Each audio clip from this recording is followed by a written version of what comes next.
ago. Coach, the team showed a lot of resilience today. Went up 4 different times in the game. What do you think about the team's resilience and their character to be able to come through that? Yeah, very proud of them. You know, I mentioned it just now that there's different ways to win games. Obviously, last week we had a fast start, got ahead, found the second goal, the third goal, you know, and really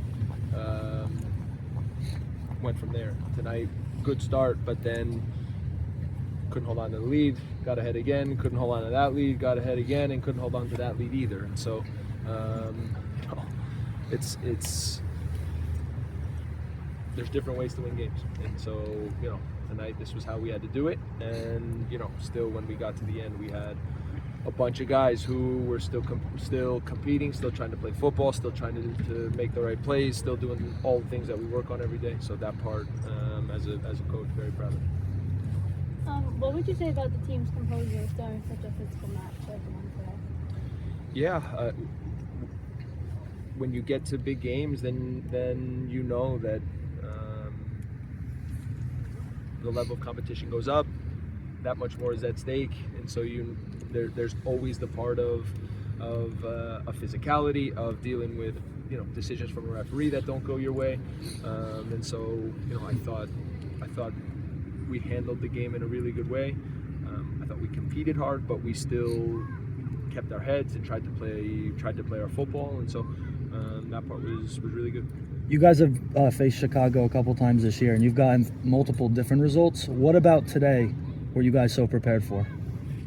Yeah, I mean, look, it's a good team. Obviously, you know, even in my time here, we've played them twice already. Tonight was the 3rd time, so we feel like we know them well. We have a good grip on the things that they want to do, on their strengths, on their weaknesses, and, you know, we're excited that now as we get to the end of the year, we feel like, you know, we have our full group, we have our best group.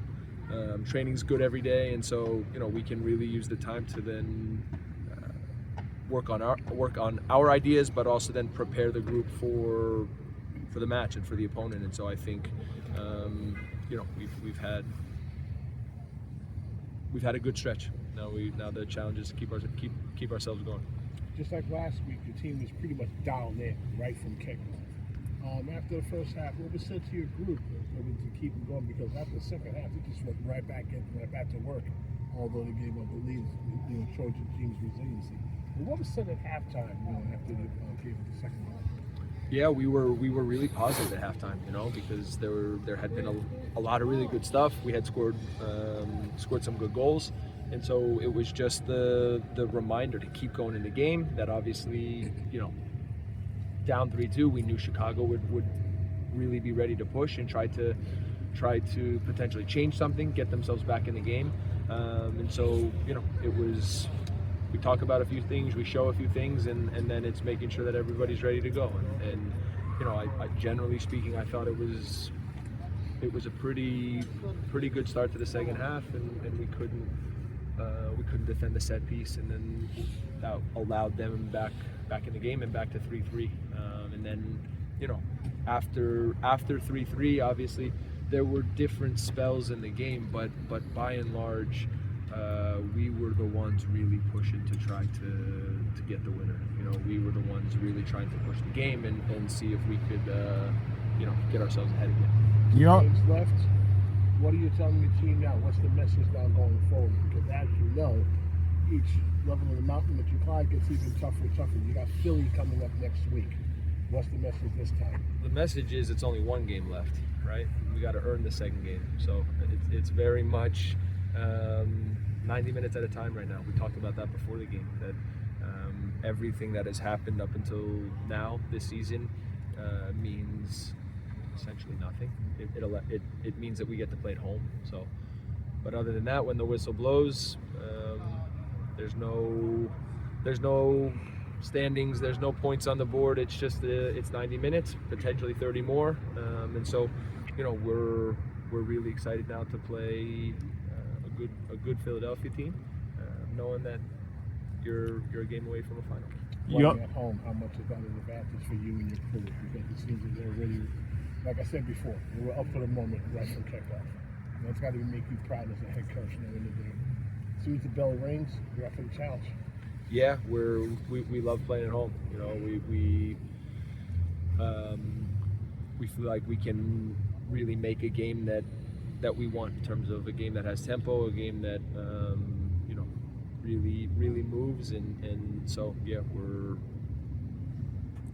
you play in the biggest games and now you get to play at home, that part counts for a lot. You only made a couple of subs today. What did you do during the week to prepare these guys to go, you know, a full 120 minutes today?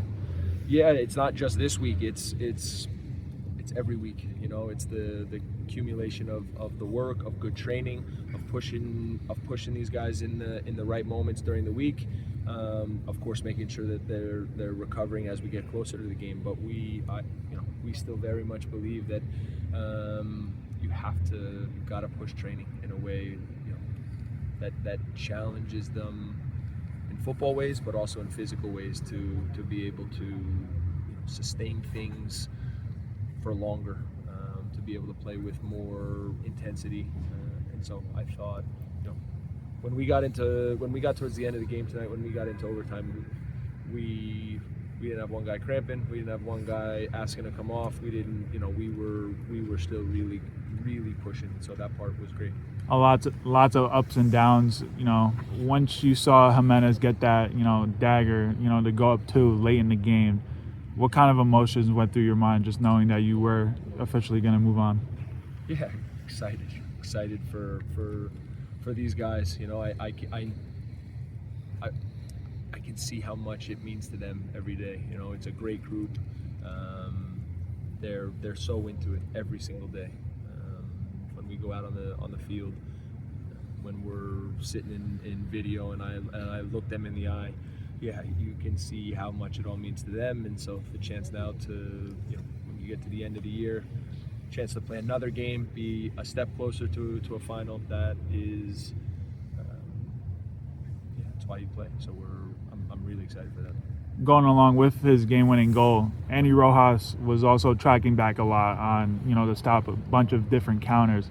What have you seen from his growth? You know, just, you know, defensively, his dribbling ability, you know, his finishing ability late in the season. What have you seen from him that's kind of taken the next step in the playoffs? Yeah, we've. First of all, it's a huge game for Andy. I mean, in terms of just, yes, the goals, but as you said, the reactions backwards, the sprinting, the intensity, and it's amazing to see, you know, because Andy has talent, he has football ability, he can do things that not everybody can. But in certain moments this year now, we've challenged him to do even more, to have more of an impact, to take his good qualities and make them count for more, to also then, when you get to the big moments, be ready to push. And so, yeah, that part for him tonight, he made a big difference. Two more questions, Michael. Do you have any message to the fans? You know, you had a lot of fans the last 2 weeks, came out tonight for this game. Going forward, more and more fans seem to be wanting to see this team do well and come out for this team. Do you have any message for them? Yeah, it means a lot. You know, we spoke about it yesterday at the end of training, that people notice how good these guys are. People notice the football that we play. People are excited by it, and you know, it means a lot then when you get a lot of people also from inside our club, academy players, families, you know, front office, first team staff, you name it, like, that come and are here and supporting these guys. It makes it makes it count for that much more. So, you know, we're trying to play in a way that makes people proud, that when people come and watch, they have fun, and they look on the field and see football that is exciting, and so, yeah, we want to keep going. And last question, anyone has one? Michael, was there any message you had for your keeper at halftime, given the performance in the first half? No, made a bunch of good plays. You know, it's football. Things aren't always perfect. You know, I'm I remind these guys every day that it's not a perfect game, you know, for anybody. And then at any point, there's a million plays in 90 minutes. There's a million decisions, a million reactions, and the best players and the best teams are the ones that just find ways to keep on. Thank you, Michael. Thanks, guys. Thank you. All right, English. Andy, you were tracking back a lot, stopping counterattacks.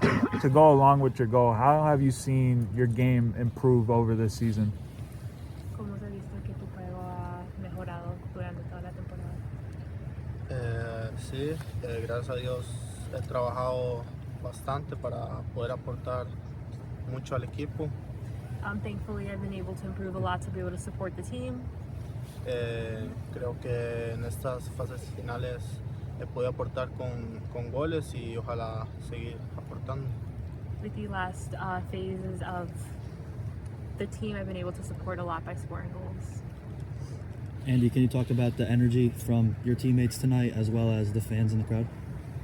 ¿Puedes dar un poco de energías de los aficionados y de tus compañeros? Claro, es muy importante la afición, es un plus. Nosotros nos sentimos muy motivados cuando vienen a vernos. We're very motivated by the fans and they bring a different type of energy and it really enlivens things. Y claro que eso motiva mucho al equipo y por eso hemos estado jugando tan bien. It motivates us and that helps us play and score. Lots of ups and downs throughout the game. When you score your goal in extra time and you also see Jimenez score late in the game to go up 2, just overall emotions knowing that you guys got the job done and are moving on to the next round. Muchos de arriba y abajo son el partido. Tú hiciste gol, Jiménez hiciste gol. ¿Cuáles son las emociones?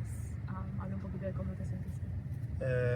Muy alegre la verdad porque es para esto que entrenamos y trabajamos todos los días. Al fin y al cabo este partido era el trabajo de toda una temporada y hacer gol y terminar de la manera como terminamos es muy emocionante. Very happy, to be honest. It's why we train this hard to be at this point, and it's the job of the whole team and why we work so hard. And Philadelphia Union up next in the conference final. You guys have played each other a lot. What do you expect from that matchup? Juegan a Philadelphia Union. ¿Qué esperas de ese partido? Va a ser un partido muy complicado como el de hoy. Nosotros vamos a hacer el juego de nosotros, a estar concentrados, hacer las cosas bien. Que Filadelfia es un buen equipo, pero siento que si nosotros hacemos lo que hemos venido haciendo, podemos sacar el resultado. It'll be a very complex game like today. We'll do our game, focus to do things right. They're a good team, but if we remain doing, we can come out on top. You have a really good relationship with the rest of the attackers in the group. You know, Benedetti, Mosquera, and all those strikers. Just how did you build that chemistry, and how has it worked for you guys that you guys are one of the best attacks in all of MLS Next Pro? Tiene una buena relación con Benedetti y toda la gente que hace muchos ataques. Describe la química entre ustedes porque son los que más hacen en MLS Next Pro. Creo que muy buena química tenemos, somos muy amigos, al final hablamos español y todos los días nos vemos, todos los días entrenamos. Creo que eso crea un muy buen ambiente y dentro de la cancha se nota y creo que por eso es que hemos venido haciendo un buen trabajo. It's a very good chemistry. We all speak Spanish. We all train together. We're actually very good friends, and I think that shows on the field. You have experience, you know, winning a final last year with in Costa Rica in the league last year. What do you take away from that experience and kind of share with your teammates, you know, knowing that you're only, you know, 2 games away from lifting a trophy? Tienes experiencia de levantar un trofeo en Costa Rica, en una final. Se explica cómo eso te puede ayudar a ti y tus compañeros, ya que pueden estar muy cerca de ese paso. Sí, ya he tenido experiencia en Costa Rica, creo que eso aporta mucho. Las finales no se juegan, las finales se ganan y siento que las finales se juegan diferente a cualquier tipo de partido. Yeah, I do have experience, and it does help a lot. Finals aren't played; they're won, and I feel like they're capable of winning. Y siento que puedo aportar bastante a mis compañeros, sabiendo manejar los tiempos del partido, que eso es muy importante cuando vayamos ganando o si en algún momento el partido se va perdiendo, saber que hay que tener la mente fría para poder darle vuelta al marcador. And I feel like I can help my teammates and support them, being able to know what time in the game to do stuff on the field. You got one bad goal that go past you, but despite that, you just kept your nose in the game, kept in it. What says about this team's resiliency and able to just simply just sidestep mistakes and stay focused on the ball? No, you had the great word there, resiliency. You know, throughout this whole year, we've always bounced back, no matter what's been thrown at us. You know, every single day in training, we push harder, regardless of the situation. And you know, today, you know, I had some goals that I'd like to take back, but the team had my back, and I had theirs in the end. And honestly, that's what's most important: is we push for that win. And we keep going. So. Can you talk about the fan support tonight and the last couple games, just being here? Loved it. We love it. We love having the fans out. Gives us that extra boost that we need. You know, especially all being young pros, it's an exciting feeling when you have everybody behind you. And honestly, you guys pushed us over the edge for the last bit today, and really need again next week as well. With Aidan going to the World Cup, obviously Michael's looking to you as the starting goalkeeper the rest of the way. Just what kind of confidence does that give you, knowing that you're the guy going forward? Oh, it means everything. You know, I'm working all year just for an opportunity, and you never know when it's going to come. You know, I'm lucky to have a few games throughout the year, and you know, coaches kind of told me going into it that this was, you know, with Aidan going away, that this was kind of the next step. So I'm happy to step in this role, and I'm going to do it as best as I can. You faced Philly before. You know what they are. You know who they are. That's not going to stop you from doing your job. But what can you expect for the Eastern Final with those guys, with everything on the line on that night? Yeah. No, we expect a tough game. You know, but like I said, we're up for it. Going to be at home on our field. You know, so game plan doesn't change. We're still going to play the way we play, attack the way we attack, and get the job done. We have 2 more questions. Austin, do you guys have here? What was that relationship like with Aidan throughout the year? Obviously, you guys were real close. After the game, you kind of exchanged jerseys. Just what was that relationship like throughout the season? Yeah, it's great. He's like a little brother in a way. He's a great kid, and you know, throughout the year, we both push each other. I've learned from him, and he's learned from me. And I wish him all the best right now at the World Cup. And yeah. Just 2 games away from lifting a trophy yourself. You know, how do you kind of keep yourself grounded heading into next game and not overlooking anybody? Yeah, just one game at a time mentality. You know, get to the final, we need to go focus on next week, and even before that, next training. You know, so we're back in on the field tomorrow, getting ready for the weekend, and just pretty much just taking it one day at a time, one game at a time. So, Coach talks about how the support for this game, it's not just fans in the stands, there's first team staff, there's academy kids watching this game, seeing you guys advance for this tournament. Can you talk about what that means specifically? We talk about fan support, but other aspects of the Red Bull organization, not just seeing you guys, but the younger guys seeing this too. Yeah, it's huge for development. You know, it's great when you have a club where everybody's bought into it. You know, and you feel that support. We see the first team, you know, every day at training. We see the academy kids on the field, you know, after us and around the facility. So when everybody's around like that, it builds a really good community, and we all feel it, and we all, you know, wish the best for the academy and the first team, and we know that they support us as well. So that's most important. Thank you. Thank you.